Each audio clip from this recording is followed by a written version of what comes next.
sad to report that it was a slow week and that I was wrong. This is everything that is going on in our scene, from rock to alternative. We're going to break it down together.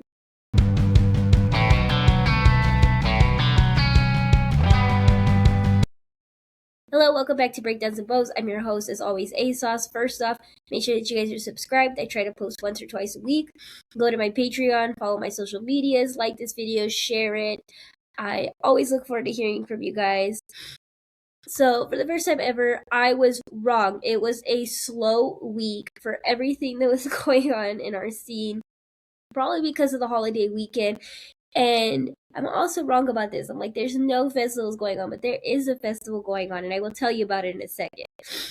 So, yeah, this is all I got. But wait, there's breaking news. There is something happening.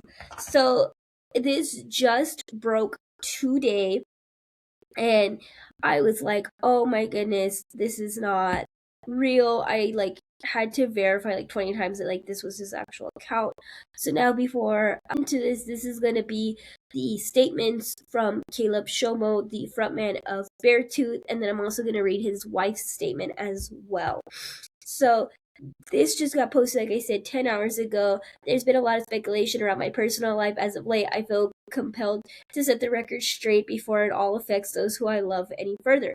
I am proudly a gay man. This is something I've been unpacking and reckoning in my life for quite some time now. It's been difficult to navigate feelings surrounding the subject and figuring out what to do. When it comes to my art and Beartooth, I've always strived to chase who I am in the deepest part of my soul, from album to album, as you could gather if you follow the band at all. There are 4 very self-deprecating albums about exploring my religion, upbringing, depression, self-hatred, self-loathing, and hopelessness. I'm grateful for all these albums, yet feel embarrassed at times that I wouldn't allow myself to really dig up the roots for so long. And now he said that he's trying to finally be proud of who I am and think about this massive journey. So let that digest and let that sink in. And now, this is his wife's statement. Floor. This one is gonna break you. I was like, oh, okay, good for Caleb, you know what I mean? But then she posted this video of them together, and then she put, not really sure how to start this, because does anything need to be said? But I guess I'll just dive in. These past few months have been very disorienting and hurtful time to navigate for both of us. I will always love, protect, and support Caleb. I have cared more about his well-being over the past year than anything else in this world. To see the confusion and the pain he went through, and the highs and the lows, and wanting to help, but not knowing how. You never want anything from your person than for them to just be okay. You ask yourself constantly if you're a bad person for wondering what this means for your world, and the anger that you also feel. I'm the only person that is having to deal with the duality of the situation. To support him while losing everything has been incredibly hard to figure out. You can love and support the person through the hardest time in their life while also completely demolishing and losing yourself at the same time. You question everything. I have learned one thing I don't need to question is our history. No matter what anyone will say, I know it. I always want more than anything for Caleb to be happy. Trying to help him go through this without having any idea what to do has been a learning curve. The isolation of not being able to talk to people about this has been profound. My mental health has been suffered. I have had moments where I have not felt or acted myself. For that, I have known and been there. Thank you. I'll never be able to repay your kindness.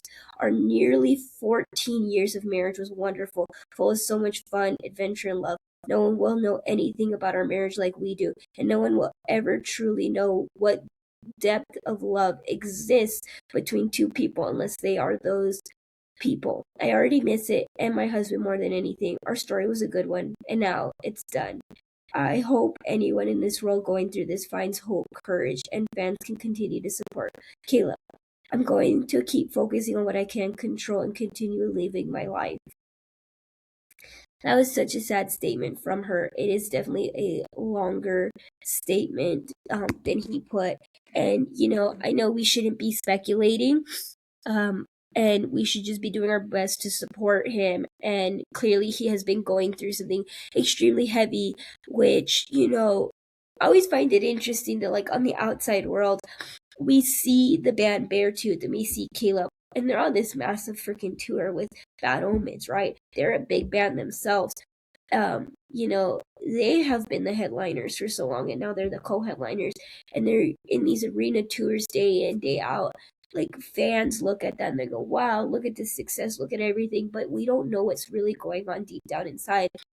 And I also think it's been very hurtful because of people speculating things from the free video. And I also think it's really sad that, like, his wife did not know until just very recently. And someone had commented on TikTok saying that they wish that Caleb had told his wife sooner, that he talked about this with his wife. And me personally, I wish that him and his wife would have taken more time alone, away from everybody else, away from social media. Like, I feel like she needed time to herself, and the fact that she had to put out a statement, I just can tell, like, there's a lot of hurt from both ends. But also, he deserves to be free. He deserves to be himself. He deserves to be his authentic self.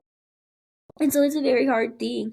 It's like, on one hand, it's like, I appreciate Caleb opening up to us. I appreciate him sharing this, because it is going to really help a lot of people. It's going to help a lot of people be supported, help a lot of people be loved. There's not a lot of diversity in this scene.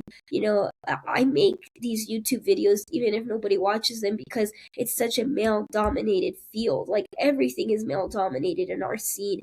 And with that male-dominated scene, it comes a mentality as well. Women have a hard time in this industry, and I can't think of personally anybody openly gay in our industry at all. Maybe I'm wrong, maybe there are some people, but I just can't think of anybody in our music scene, from rock, alternative, metal, everything. I can't think of anybody that is openly gay, and I know how much that does put a negative impact on fans, because fans are like, well, who do I relate to? Like, for me, when I first started listening to rock, I was like, well, this is just a bunch of dudes. Like, well, how am I like this music, but how am I going to relate to this? How is this going to, inspire me and get me to, go through life? And that's why, like, I liked Flyleaf, because to me, I really related to Lacey. She was the first female that I really felt like, this represents me. So knowing Caleb coming out, it's like, it is a very good thing, because it's going to give that representation that I know a lot of people want and deserve, because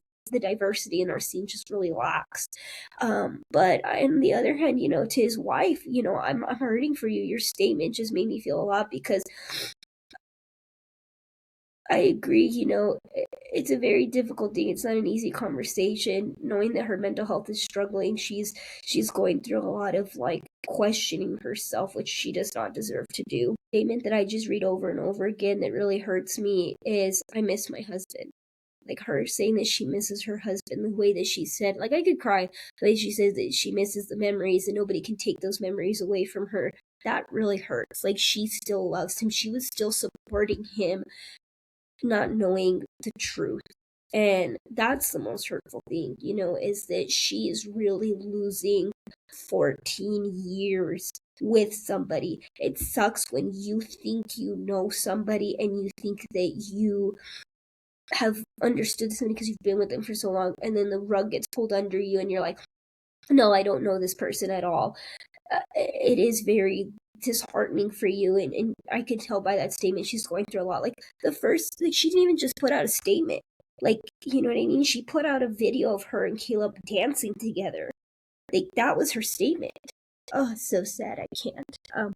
But we're happy for you, Caleb. Like, we're happy for you.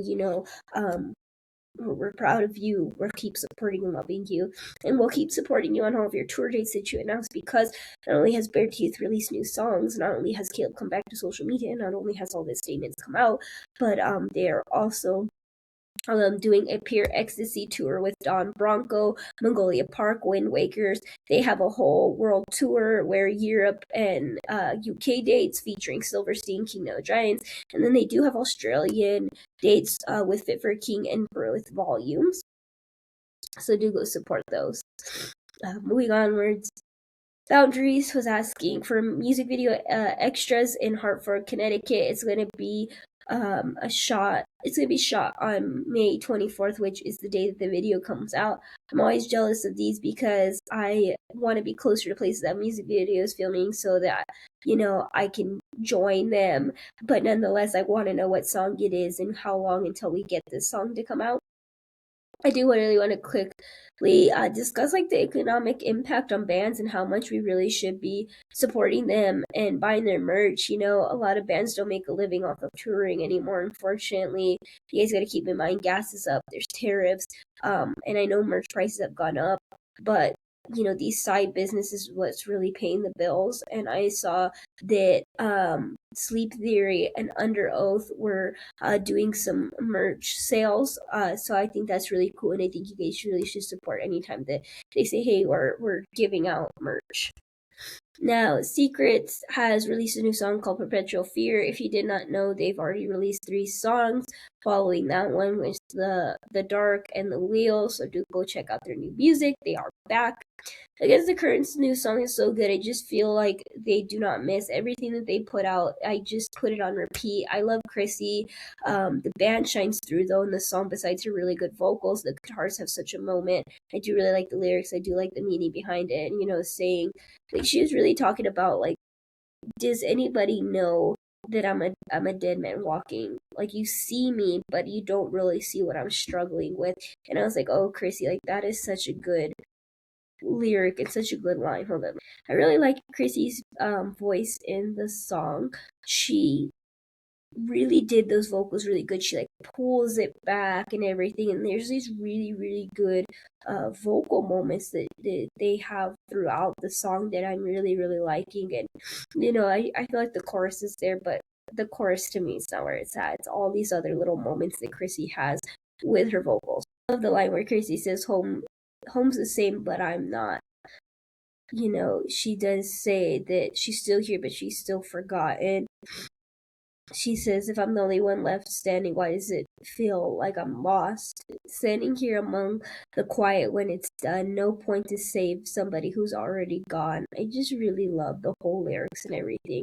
So additionally, besides the new music that they have coming out, and I'm still waiting for an album to be announced. They still have not done that. But Chrissy also put out a statement on Rock Sound because they are having their 15th anniversary, which I think is also really crazy. They've been a band for 15 years. So Chrissy says it's really magical that we've been together for so long. We've been a part of people's lives for all that time through all their ups and downs. And we started this band when we were 15 and we were going through so many changes early on. Our success was easy to qualify in numbers of tickets sold, venue capacity, streaming numbers, and merch sales. None of that has ever really made me feel successful. It doesn't matter how many tickets we sell or how big the venues are. It's about those shows where we can feel the passion and the energy in the room. It's also about the moments when someone tells me that they feel safe and safe at our shows. To me, that's what success is. I'll ever feel. What a beautiful statement from Gracie Castanedas, the front woman of Against the Grunge. Has released their new song, and I do feel like they do have a style and a sound to their music for sure. Like I first said, it's like I was really trying to figure it out, with everything that they're releasing. But I think for sure we get President now. Like if you don't, I feel like I do. I do love the song. I do like this vibey, and then we do get hit with this punch. We do get hit with this heavy punch. We get very deep lyrics. They announced a new album coming out called Blood of Your Empire. It will be set to release on September 4th. Plus, they are doing a Blood of Your Empire UK Europe campaign, newer tour dates, on top of everything else that they got going on. And this moment also posted that they will be releasing a new single called Sleeping With the Enemy on May 29th, 2026, and put, it has begun. I love this band. I love their look. They're a band that just does marketing very well, and I love their whole image and their whole brand. Sleeping with Sirens also went surprise. Here's a new song. The song is called Paralyzed, and it was like, dang, it's a heavier vibe for them. I get like their sound and everything like that, but it's just a surprise to me. It's very interesting to hear more screams and heavy guitars on their songs. It's a good direction for them for sure. Pretty Reckless also is released a song. It just came out. It's called Dear God. Arch Enemies announced a US tour. The Smashing Pumpkins announced a US tour. The Rats in the Cage US tour. Ohio for Lovers got announced with Hawthorne Heights. Silverstein Save the Day with others. It's a Saturday festival. It's sick. Currents, Eras, Caskets, and Avanon is doing more tour dates together, going to the UK in November. Static Dress put out a statement that they will not be on the Knock Loose date or Slam Dunk Festival appearance.